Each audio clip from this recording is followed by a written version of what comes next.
Asia foods ఉన్నాయిగా. వీరు లోకం మూలమూలల నుండి సింగిల్ ఆరిజిన్ స్పైసెస్ వెతికి తెస్తారు ప్రత్యేకంగా మన కోసం. Asia foods, purity in purpose.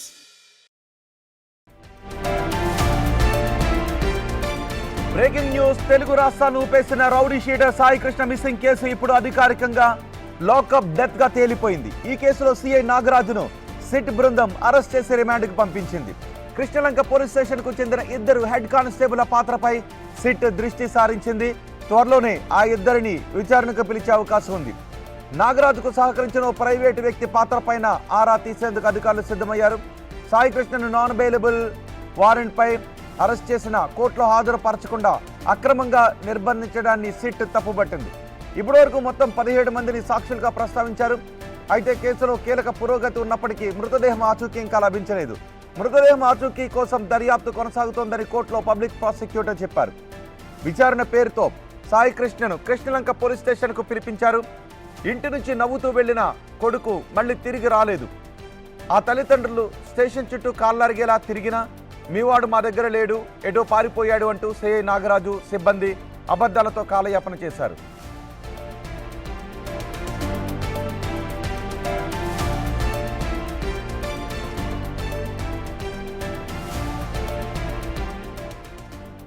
ఈ కేసులో కీలక నిందితుడు సిఐ నాగరాజును అరెస్ట్ చేశారు, రిమాండ్కి పంపించారు. రిమాండ్ రిపోర్ట్లో చాలా కీలక విషయాలు పేర్కొన్నారు. ఇప్పుడు సిఐ నాగరాజుకు సహాయం చేసిన కొంతమంది పోలీస్ డిపార్ట్మెంట్లో ఉన్నవారు, అలాగే ప్రైవేటు వ్యక్తులు ఎవరెవరు అనే విషయంపై పోలీసులు ఆరా తీస్తున్నారు. వారిని కూడా అరెస్ట్ చేసే అవకాశాలు కనిపిస్తున్నాయి.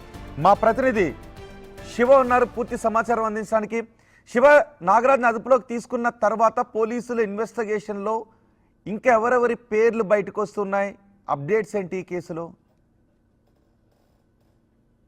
రోహిత్, ఎక్కడా కూడా నాగరాజు 2 రోజుల పాటు అంటే మొన్న మధ్యాహ్నం 2 గంటల నుంచి నిన్న ఉదయం 9:30 వరకు విచారణ చేపట్టారు. విడతల వారిగా ఒకసారి 6 గంటలు, ఒకసారి 3 గంటలు, ఒకసారి 2 గంటలు, ఇట్లా 3 దఫాలుగా అనేక సందర్భాల్లో అనేక రకాలుగా విచారించిన నోరు తెలవలేదు, మౌనంగానే ఉన్నాడు. ప్రతి దానికి సమాధానం దాటవేసే ధోరణే ఆయన అవలంబించారు. పోలీస్ అధికారికి తెలుసు కాబట్టి ఆయన అదే పందాలో వ్యవహరించారు, అదే కొనసాగింది. ఇక్కడ ప్రధానంగా ఒకే ఒక ట్విస్ట్, నాగరాజుకు సంబంధించిన వ్యవహారమే ఆసక్తికరంగా మారింది. ఎందుకంటే సాయి కృష్ణ రౌడీ షీటు అతను వచ్చారు, తీసుకొచ్చారు, ఎక్కడికి వెళ్ళాడు, పోలీస్ చిత్రహింసలు చేశారు, లాకప్ డెత్ అనేది సిట్ ఆల్రెడీ పేర్కొంది. కానీ ఇక ప్రధానంగా కావాల్సిన అంశం మృతదేహం. అసలు సాయి కృష్ణ మృతదేహం ఎక్కడుంది, సిఐ నాగరాజు ఏం చేశాడు అనే దానిపైన ఇప్పుడు సిట్టు ప్రధానంగా విచారణ చేపడుతుంది. నాగరాజు మౌనం వీడట్లేదు కాబట్టి ఆయనకి కుడి ఎడం భుజంగా ఉన్న ఇద్దరు కానిస్టేబుల్ని అదుపులో తీసుకొని విచారిస్తే గనక వాస్తవ పరిస్థితులు వెలుగులోకి వస్తాయని చెప్పి సిట్టు భావిస్తుంది. అలాగే ఒక ప్రైవేటుకు సంబంధించిన వ్యక్తి, అంటే పోలీస్ డిపార్ట్మెంట్ కి సంబంధం లేని వ్యక్తి కృష్ణలంక పోలీస్ స్టేషన్ పరిధిలో నిత్యం సెటిల్మెంట్లు చేస్తూ నాగరాజు సిఐకి బినామీగా ఉన్నారని చెప్పి సిట్టు ధృవీకరించింది. ఆ వ్యక్తి ఎవరు అనే కోణంలో కూడా దర్యాప్తు చేస్తా ఉన్నారు. గత నెల రోజుల కాలంగా అంటే మే 1 నుంచి జూన్ వరకు సీసీ ఫుటేజ్ ధ్వంసమైంది కాబట్టి ఎవరు ఏమిటి అనే కోణంలో కూడా సిట్టు కూపీ లాగుతుంది. తల్లిదండ్రులు అయితే తమ కుమారుడు చనిపోయారని చెప్పి అర్థమైంది, కనీసం మృతదేహాన్నైనా లేకపోతే బూడిదైనా ఇవ్వండి అని చెప్పి తల్లి విజయలక్ష్మి కన్నీరు మున్నీరుగా విలపిస్తుంది. 1 రోజు 2 రోజులు కాదు, దాదాపుగా 55 రోజుల కాలంగా ఆ తల్లి ఆ కుమారుడి కోసం ఎదురు చూస్తూ ప్రశ్నగానే మిగిలిపోయింది. ఈ కేసులో సిఐ నాగరాజు నోరు మెదపడం లేదు. సో సిఐ నాగరాజుకు ఎవరెవరు సహాయం చేశారు అనే విషయాన్ని సిఐ నాగరాజు అనే చెప్పాలి. లేదు, ఆ రోజు సాయి కృష్ణని తీసుకొచ్చిన రోజు తర్వాత 2 రోజులు ఎంతమంది డ్యూటీలో ఉన్నారు, ఆ సమయంలో ఎవరెవరు ఏ డ్యూటీ మీద బయటికి వెళ్ళారు, అన్ని రిజిస్టర్లో ఉంటాయి. సో వాళ్ళందరినీ కూడా ఒకవేళ సిఐ నాగరాజు నోరు విప్పకపోతే వాళ్ళందరినీ ఫిక్స్ చేయొచ్చు. విచారణ ప్రాపర్గా పారదర్శకంగా సాగుతుంది అని అనుకుంటే కేవలం 2 కానిస్టేబుల్ ఒక సిఐ మాత్రమే అక్కడ ఉండే అవకాశం ఉండదు. అందులో ఎస్ఐ ఉంటాడు, ఒకవేళ కొన్ని స్టేషన్స్లో ఒకరికంటే ఎక్కువ ఎస్ఐలు ఉంటారు. సో మొత్తం ఆ రోజు ఎంతమంది ఆ సమయంలో డ్యూటీలో ఉన్నారు వాళ్ళందరినీ ఫిక్స్ చేసే అవకాశం ఉందా సిఐ నాగరాజు నోరు విప్పకపోతే?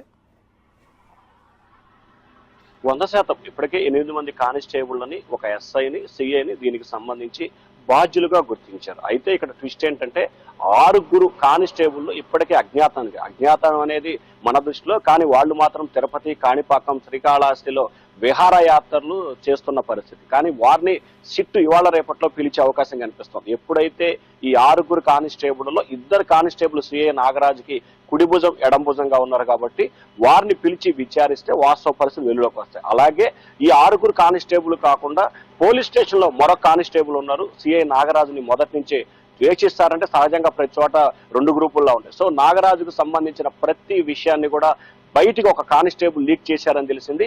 ఆ కానిస్టేబుల్ ని ఇవాళ రేపట్లో సిట్టు కూడా విచారిస్తుంది. హార్డ్ డిస్క్ లో డేటాను రిట్రీవ్ చేశారని చెప్తున్నారు. హార్డ్ డిస్క్ లో డేటాను రిట్రీవ్ చేశారంటున్నారు. ఒకవేళ హార్డ్ డిస్క్ లో డేటా రిట్రీవ్ అయితే ఇక సీఏ నాగరాజ్ నోరు విప్పాల్సిన అవసరం ఏం లేదు. జస్ట్ ఆయన ముందు ఒక వీడియో ప్లే చేస్తే సరిపోతుంది. సో నిజంగా అది రిట్రీవ్ అయిందా? ఇక్కడ చాలా అంశాలు ఉన్నాయి. ఎందుకంటే మార్కాపురంలో మే 6వ తేదీ మధ్యాహ్నం 2:30 సమయంలో టాస్క్ ఫోర్స్ పోలీసులు, టాస్క్ ఫోర్స్ సిఐ శ్రీధర్ అనే వ్యక్తి 2 కానిస్టేబుల్ని తీసుకొచ్చాడు. అక్కడి నుంచి తీసుకొచ్చిన తర్వాత task force ACP Latha Kumar ఎదురు ప్రవేశపెట్టారు. లతా కుమార్ తీసుకొచ్చి 6వ తేదీ రాత్రి 9 గంటల సమయంలో సిఐ నాగరాజ్కి కృష్ణలంక పోలీస్ స్టేషన్ లో అప్పచెప్పింది. ఇంతవరకు పక్కా ఆధారాలు, పక్కా సాక్ష్యాలు, పక్కా ఎవిడెన్స్ ఉన్నాయి. లతా కుమార్ ఇదే అంశాన్ని సిట్టుకు కూడా వాంగ్మూలంలో ఇచ్చింది. దీన్ని బేస్ చేసుకునే సిఐ నాగరాజ్ని అరెస్ట్ చేసి రిమాండ్కి పంపారు. సో ఇక్కడి నుంచి ఆ తర్వాత నుంచి డేటా లేదు, రికవరీ లేదు, ఏమీ కనిపించట్లేదు. అయితే సిఐ నాగరాజుకు సంబంధించిన పోలీస్ స్టేషన్ పరిసర ప్రాంతాల్లో అన్ని కెమెరాల్లో రిమూవ్ అయింది. ఒక్క కెమెరా బ్యాక్ సైడ్ కి సంబంధించిన ఒక కెమెరా మాత్రం యాక్టివ్ లో ఉంది. ఆ బ్యాక్ సైడ్ కి సంబంధించిన డేటాను అయితే రికవరీ చేశారు. కానీ ఆ రికవరీ చేసిన డేటాకి సంబంధించి ఈ కేసుకు సంబంధించిన అంశాలు దేంట్లో కూడా లేవని చెప్పి సిట్ అభిప్రాయాన్ని వ్యక్తం చేసింది. అయితే పోలీస్ స్టేషన్ కున్న నలువైపులా, ఒకటైతే చెన్నై కలకత్తా జాతీయ రహదారికి సంబంధించి కృష్ణలంక పోలీస్ స్టేషన్ ఆనుకొని ఉంటుంది కాబట్టి ఆ రహదారి వైపు ఉన్న 2 కెమెరాలని, అలాగే ఇటువైపు ఉన్న మసీదు వైపు ఉన్న 2 కెమెరాలని, అలాగే బస్ స్టాండ్ బ్యాక్ సైడ్ ఉన్న మరో 2 కెమెరాలని కూడా అంటే మొత్తం హార్డ్ డిస్క్లు మొత్తం రికవరీ పెట్టేందుకు టెక్నీషియన్ పిలిచారు. వారు శతవిధాల ప్రయత్నాలు చేస్తున్నా చాలా వరకు రికవరీ అవ్వలేదని అర్థమవుతుంది. ఈ రోజు రేపట్లో మరికొంతమంది ఢిల్లీ నుంచి 2 టెక్నీషియన్లు పిలిపిస్తారని చెప్పి అర్థమవుతుంది. వారు వస్తే 100% డేటా రికవర్ అవుతుంది.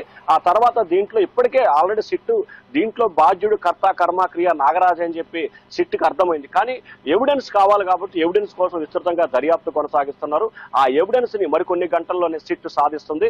ఆ తర్వాత మరొక ఖచ్చితంగా ఛార్జ్ షీట్ వేస్తారు. ఆ తర్వాత లతా కుమార్, శ్రీధర్ 6 కానిస్టేబుల్ మొత్తం ఈ కేసులో ఇన్వాల్వ్మెంట్ ఉన్న దాదాపుగా 8-9 మందిని ఈ 2-3 రోజులు అదుపులో తీసుకుని విచారించి అరెస్ట్ చేసి పంపించే అవకాశం కనిపిస్తా ఉంది. రైట్ శివ.